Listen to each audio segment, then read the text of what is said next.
जर तुम्ही मद्यप्रेमी असाल किंवा भारतातील दारू बाजाराशी संबंधित बातम्यांवर लक्ष ठेवून असाल तर गेल्या काही दिवसात एक बातमी प्रचंड चर्चेत आली आहे. भारतातील अन्न सुरक्षा आणि मानक प्राधिकरणाने देशव्यापी कारवाई करत अनेक नामांकित आणि लोकप्रिय रम आणि विस्की ब्रँडच्या ठराविक प्रकारांवर बंदी घातली आहे.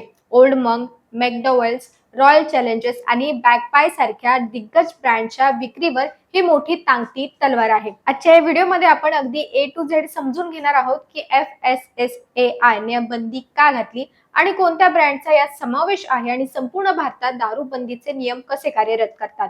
नमस्कार, मी मयुरी आणि आपण पाहतात मुंबई आउटलुक. FSSAI ने केलेल्या तपासीत आणि लॅब टेस्ट मध्ये असे आढळून आले आहे की काही उत्पादक आणि कंपन्या नैसर्गिक प्रक्रियेला बगल घेऊन मद्यपानांमध्ये कृत्रिम फ्लेवर्स मिसळत आहेत. नियमानुसार रम किंवा विस्की तयार करताना धान्य, मेलॉसिस किंवा माल्ट आंबवून आणि डिस्टिलेशन करून त्याला नैसर्गिक चव आणि सुवास मिळवणं आवश्यक असतं.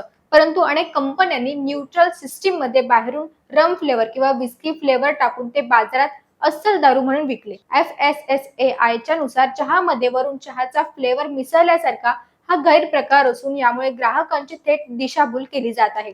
दुसरं मोठं कारण म्हणजे लेबलवरील चुकीची माहिती किंवा फसवणूक. उदाहरणार्थ ओल्ड मंकच्या एका विशिष्ट प्रकारावर 7 वर्ष जुनी ब्लेंडेड रम असा दावा करण्यात आला होता.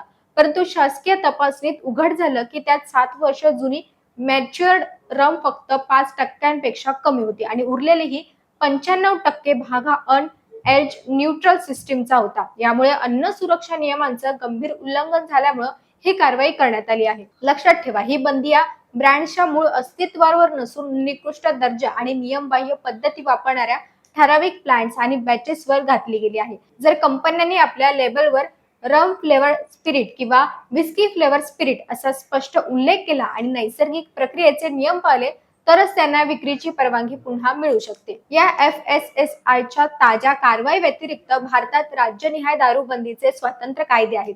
गुजरात, बिहार, नागालँड, मिझोराम आणि लक्षद्वीप यांसारख्या राज्यांमध्ये सर्वच प्रकारांच्या रम, विस्की किंवा इतर अल्कोहोलवर संपूर्ण कायदेशीर बंदी आहे. तिथे कोणत्याही ब्रँड असो, विक्री किंवा वापर पूर्णपणे बेकायदेशीर मानलं जातं. थोडक्यात सांगायचं झालं तर सरकारने आता ग्राहकांच्या आरोग्याशी आणि हक्कांशी तडजोड न करण्याचा निर्णय घेतला आहे. नामांकित ब्रँड असला तरी दर्जाहीन उत्पादनांना बाजारात स्थान मिळणार नाही हे या कारवाईने स्पष्ट झालं आहे. तुम्हाला या निर्णयाबद्दल काय वाटतं? FSSAI ची ही कारवाई योग्य आहे का? तुमची प्रतिक्रिया कमेंट बॉक्समध्ये नक्की कळवा.